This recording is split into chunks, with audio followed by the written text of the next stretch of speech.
Hello, welcome back to the Young Fan Podcast and welcome to another League One roundup, some relegation 6-pointers, some promotion, playoff 6-pointers, absolutely everything in League One this weekend. I say it every single week, every single roundup, but there's been some incredible pieces of action across the division. If you like this sort of content, you want to see more of these roundups, hit that subscribe button, hit the notification bell, most importantly, hit a like on this episode of the podcast. It's free to do all of those things. If you hit that notification bell, you'll never miss an episode of the podcast. I believe 80% of the people that watch the content aren't subscribed. What are you doing? Hit that subscribe button, and that way it helps grow the podcast, and you'll be always notified whenever I go live or the recorded episode, just like this one. 4 selected games this weekend. Let's get straight into it. Starting off with goals. We go to Fratton Park as Portsmouth hosted Fleetwood. An amazing amount of goals in this game. 6 goals and a lot to speak about. We'll first of all have a look at the league table, where both of these sides going into this game and where are they now. Fleetwood, who are 19th, they are in a bit of a relegation battle at the moment, not in great form. A lot of draws at the moment. They find themselves getting just a single point across the games, which isn't awful, but doesn't get you anywhere quick. And at the moment, they're trying to get away from a relegation battle. Wins is what you're going to get yourself, and the best way of getting yourself out of a relegation battle. 33 points currently sat on at the moment. They're safe by 2 points. Of course, Morecambe, who are the team first in the bottom 4. In terms of Portsmouth, they have been quite inconsistent this season, and they probably would have been hoping for more than just a point today, if we're being brutally honest. They're currently sat now in 11th place in the league. 3 wins going into this game, and a draw this afternoon. 48 points. Are they still in a playoff push or a promotion push? I don't think so, if I'm being brutally honest. I did an episode, of course, a few weeks ago on who's going to finish in those EFL League One playoff places. You can watch that video now, or after this, should I say. They're probably now out of it. I think a win today and 4 straight wins if they won today, I think they probably would still be in for a shout. But I think they might be struggling now. I think that this draw today might have put them off just a little bit. We'll have a look at the momentum graph as well, at sort of how the match went in terms of attacking, in terms of who's on the front foot across the 90 minutes. You can see there. I thought Fleetwood in the first half, they had their moments. I thought every single spike they had in the game, every moment they came forward, they got their goal. And they scored 3 goals in the first half. They were 3-1 up going into the break run, and Curtis scored the goal just before half-time. I believe it was a penalty he scored on the 45th minute, just before half-time. So they got a goal back going into the break. I think the Cowley brothers certainly gave him some sort of talking to, and that's a nice way of putting it at half-time. You can saw there, Fleetwood didn't have a sniff in the second half. Portsmouth, they must have come out fighting. They came out firing. They came out absolutely relentless in the way that they attacked and the way they approached the game. And I think that Danny Cowley and the coaching staff there, his brother being one, definitely got his players going at half time. They said to them, look, this is embarrassing. 3-1 down at half time. You need to get back into this game. You need to show some sort of fight, some sort of desire. And they did just that. They were absolutely relentless in the way they attacked in the second half. They approached the game brilliantly, and they got the goal in the end, the 90 plus 5th, in the 5th minute of injury time. Aidan O'Brien, the ex-Sunderland man, scored an equalising goal to make it 3-3. And I think, although it's a draw, they didn't give it. They didn't give in. They didn't give up. They showed resilience. They showed fight, and they got a point in the end. Is a point good enough as they sort of continue on their fight for the playoffs? I think it probably isn't enough. But ultimately, they got the point. They showed that resilience. They showed that fight, and they got a late goal as well. And nothing is better than a late goal in football. So for Portsmouth and for Fleetwood, I mean, to be fair, it still is a big point for Fleetwood. But leading at half time, would they be a little bit frustrated? They couldn't maybe hold on to a 2-goal lead they had going into the break, and at one point they had a 3-goal lead. I don't know. There probably is a bit of frustration there, but it could be a really significant point for them. No doubt. Still, if you ask them if they took a point going into Fratton Park on this Saturday, they probably would have taken it. Maybe in the circumstance of being 3-0 up at one point in the game, 3-1 up at half time, maybe there is a sense of frustration. But ultimately, they go to Fratton Park, they get a point. Portsmouth scoring the 5th minute of injury time. Aidan O'Brien to make it 3-3. It finishes Portsmouth 3, Fleetwood 3 at Fratton Park. So next up, where are we going to go? We're going to go to Hillsborough, and we're going to Sheffield Wednesday as they played against struggling Charlton Athletic. And of course, like I said, both of these sides, we thought at the start of the season, I think this was the first game of the season, both of these sides. Sheffield Wednesday against Charlton, I believe that was the opening game of the season. I think we both thought at the start of the season, I think both sides probably thought, and I was there as well, I think Sheffield Wednesday and Charlton, I thought both of those were going to be in a shout for playoffs. Now, unfortunately for Charlton, only one of these sides are still in the shout for the playoff place, and I believe Sheffield Wednesday, we'll look at the league table as we always do, 3 points today gets them into that top six as well. They've been sort of on the outskirts of the sixth place and around that area for quite a while, so it's really important today that a win got them into those playoff places, got them into that top six. They'll be really, really happy with that. Of course, a win on Tuesday night as well, I believe. 58 points are currently sat on. They are only in it by 2 points, but to be honest, again, it did help that other results that went their way as well, and we'll come on to those, of course, in this episode as well. But really, really important for Sheffield Wednesday. They got the win today. Like I said, they were flirting outside the top six for quite a while. They got themselves in that top six with a win this afternoon. For Charlton, hasn't been a great season at all, has it? In the recent games, 5 straight wins now. Absolutely abysmal form, and Jonnie Jackson's got some serious work to do at the Valley, because it's not going the way we would have wanted. A 4-0 defeat at home to Oxford, another defeat on Tuesday, another defeat this afternoon as well. Not the result they were hoping for. Not easy, Sheffield Wednesday. Not easy going to Hillsborough. I think anyone probably would have expected them to win this sort of game, but they needed to show something. Did they show something? We'll have a look at the mental graph. We'll have a look at the stats as well. But looking at just results side, I think unfortunately do get based on results as a football club.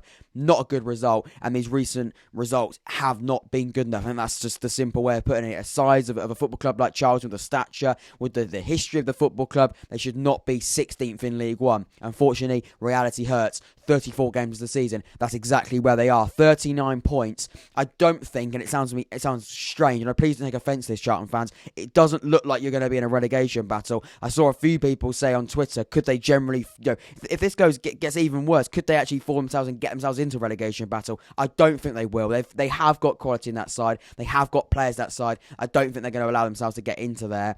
However, no doubt at all, there's real concern there. We'll have to wait and see. I don't think there's going to be anything about a relegation battle, but 16th in the league for a size and for a club like Charlton, nowhere on earth should they be there.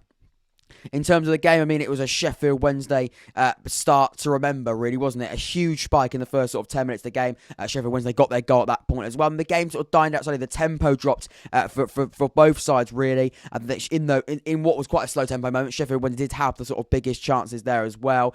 Then Charlton, sort of in the 30th minute of the game, the half an hour mark, they had moments. They pushed on to try and create something in the game. Like I said, it's not an easy place to go at all. Then just before half time, Sheffield Wednesday get their second goal. They double their lead, and they make it even more of a difficult team talk for Jonnie Jackson as they go into half time, and they get a 2-goal lead, Sheffield Wednesday, at the 45th minute. So, like I said, it's not an easy place to go at all. It's a very difficult. So again, you're playing against a side. This is Charlton. You're playing against a side like Sheffield Wednesday, who are fighting to get in that top six. They've got that real edge to them. They've got that momentum, and they've got that real drive and almost just inner focus to get themselves into that top six. They've been working on that for such a long time. So it's not an easy place to go, especially on the form that Charlton are on. But it really is concerning for Jonnie Jackson. Callum Patterson got the second goal. George Breyer's got the first goal. And like I said, really impressed with Sheffield Wednesday in the game. And again, a huge win for them at home, beating Charlton Athletic. But even more significant now as they push themselves into that top six. In terms of players that really stood out across the game, of course, captain Barry Bannon always seems to impress for Sheffield Wednesday. He's been so good for them this season. Got an assist for that first goal as well. Marvin Johnson, the left wing-back, left midfielder, got the assist for the second goal as well. Ex-Oxford United player. I know him very well. From a football sense, I'm making him sound like he's my friend. He's not quite on the friend level yet, but I certainly know him from an Oxford point of view, and he was really good for Oxford when we had him again this season. Really dangerous down that left-hand side. A really good player.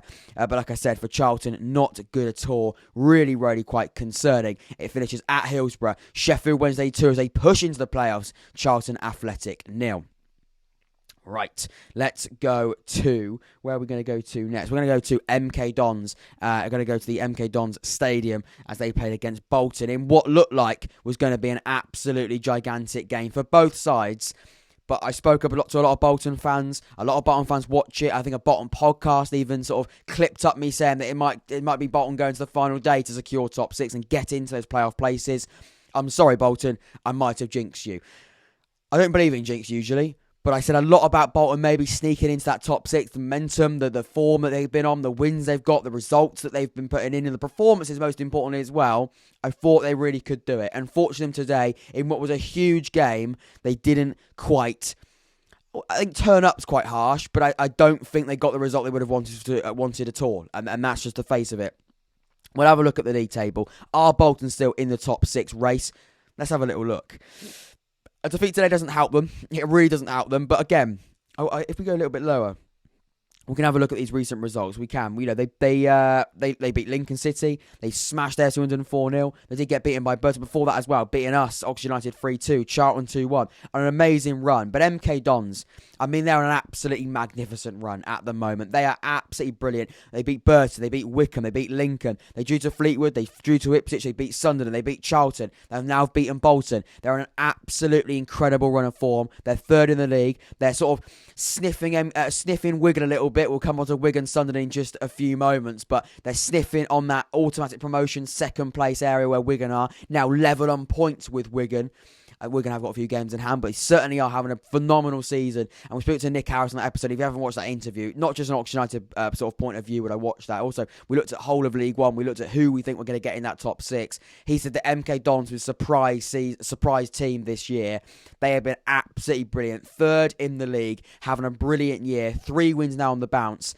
And like I said, it was a really important win, a really important game for Bolton. It's a really important win against Bolton. But Wanderers, they're not going to be happy at all. It really, really, they're not. 51 points, 58 points to Sheffield Wednesday on that first playoff place. So the simple question, are they still in a shout? Has this sort of broken their chance for a top six finish? I mean, the simple answer probably is no. Has it hindered them? Yes, it has. It really, really has. And I think, unfortunately, Bolton are in a position, and we've been in there before, Oxford United, where when you're chasing those places and when you're sort of always playing catch-up, you almost have to win every single game. And again, it is almost an unneeded pressure on players. It does almost put unneeded pressure on on the fans as well, which sounds a little bit strange. That sometimes can then sort of fall onto the players even more so. But it is frustrating for Bolton because you do feel like because of their sort of unfortunate run they went on before, there's a magnificent run they're sort of currently on, even though they lost today. They are playing catch up, and they are playing this sort of late push, if you like, to finish in that top six. And it is really quite frustrating they couldn't do it. I mean, they still could do it, but today they could get the win, which was, of course, a really, really significant game. In terms of the players, it did look like MK Dons just had a really, really good game. We look at Scott Twine, who got the second goal today. I mean, he's been absolutely phenomenal this season in both League One and just generally for MK Dons. He's been an absolutely magnificent player. Playing on that left-hand side, got the man of the match today as well. In terms of momentum graph and how the game panned out from an attacking sense and from just a general 90-minute of football consensus, we look at MK Dons really, really looking like they had a good start to the game, dominating the first, I'd probably say 30, 40 minutes of this game. I mean, then we did see sort of a Bolton sort of having a real go at it just before half time. The second half there, quite flat first few minutes of the second half, sort of 20 minutes of the second half. Then Bolton come forward. You hope that in that spike for Bolton, maybe they could get something from it. And then MK Dons have another spike at the 74th minute, 75th minute, and get the goal. Scott Twine doubles MK Dons lead, make it even more difficult for Bolton to come back. Bolton did have a few sort of a bit of a patch sort of in the last few moments of the game. You can see that, can't you? I mean, really throwing themselves at this sort of game, hoping to sort of get something in the last moments of the game, maybe get a goal back, and then make them really quite nervous the last few moments of it. It wasn't to be, and Bolton do lose this game 2-0. And it does put a real hit on their promotion push. It really, really does. And for MK Dons, it's a phenomenal 3 points. Do I think it's over for Bolton? No, I don't. I don't think it's over till it's over. You never know. And the wonderful thing about football, the wonderful thing about this season in League One is anybody can win anything. And, I mean, anything can happen. And it really, really is. And I don't think that's just from League One. That's just from football. We've seen it in moments in games, but I think we could also see it across the whole of the league as well. We've seen moments be so crucial for so many teams. And then, like I said, I don't think it's over for Bolton. I really, really don't. But it has taken a big hit on their promotion push. It does finish MK Dons 2, Bolton Wanderers 0 in Sky Bet League One. And finally, we're going to go to Wigan as they played against Sunderland. Again, this was a really, really big game. Some big games against some big clubs going head-to-head in League One this weekend.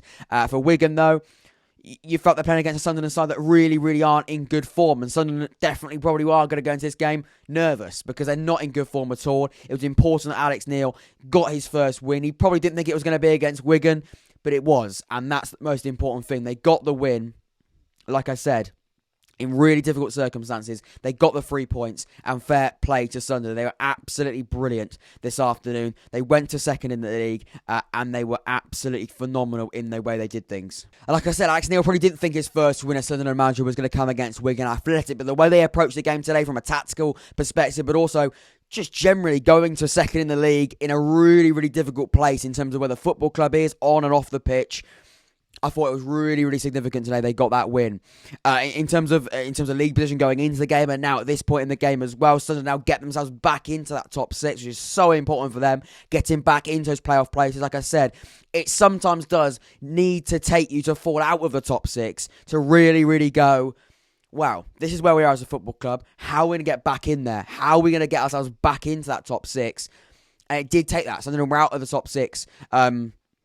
I think they were sixth, I believe, going into this game, weren't they? Because of that point they got on Tuesday. But I mean, between last Saturday and Tuesday, they were at the top six. They were only just in there because of their point on Tuesday. A few results going their way, but they're now back in there. I'd say fairly comfortably now. 3 points in there in terms of 3 points safe. They weren't in good form, but a win today is so important for Wigan. It's a defeat, and one that they probably will be a little bit not shocked by, because it is Sunderland. They have got quality. We've been saying that for a long, long time. They're an absolutely brilliant football club in terms of quality. They're blessed with the quality they've got. It hasn't been working for them in recent weeks. It hasn't been working them. It ended up with Lee Johnson losing his job and a new manager having to come in. Even when the new managers come in, they haven't been brilliant. But ultimately, they got the win today, and that is really, really all that matters. Second minute of the game, Bailey Wright makes it 1-0. Alex Pritchard, of course, getting the assist in the game as well. 38th minute, Ross Stewart, a brilliant player this season, who scored so many goals, scores from the penalty spot to make it 2-0.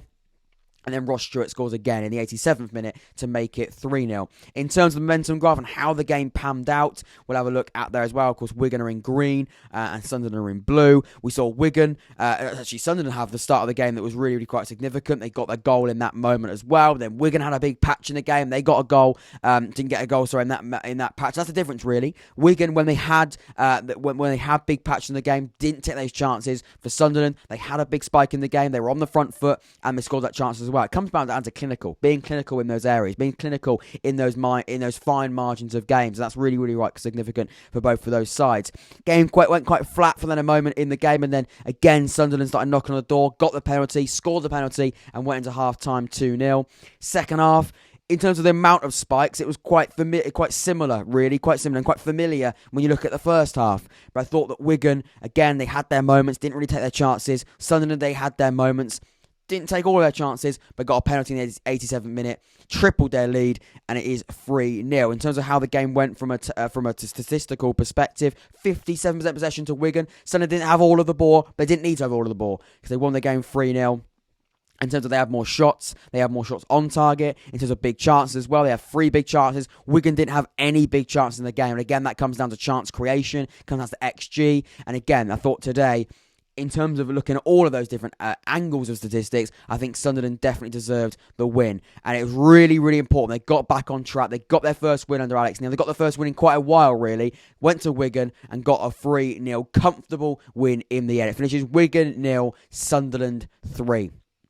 Ladies and gentlemen, thank you so much for watching this episode of the podcast. If you have enjoyed it, please leave a like, hit that subscribe button as well. I think I would mention as well, just before we finish, Wycombe losing again to Accrington Stanley away from home 3-2. Disappointed for Wycombe. They really, really are struggling. Plymouth again losing. Not again, really. It is again, isn't it? It's back-to-back defeats for Plymouth. They lost to league leaders Rotherham as well. Just thought I'd put that in there as a sort of some extra results for you. Anyway, like I said, if you have enjoyed this episode of the podcast, please leave a like and subscribe. If you haven't, again, done any of those things, that really would mean the world. Again, it's free to do both of those things. And leave your thoughts in the comments down below. Are you happy with your team's results this weekend? I'll be hearing and responding to all of those thoughts as per usual. Until next time, take care, stay safe, and I'll see you all very, very soon. See you in a bit.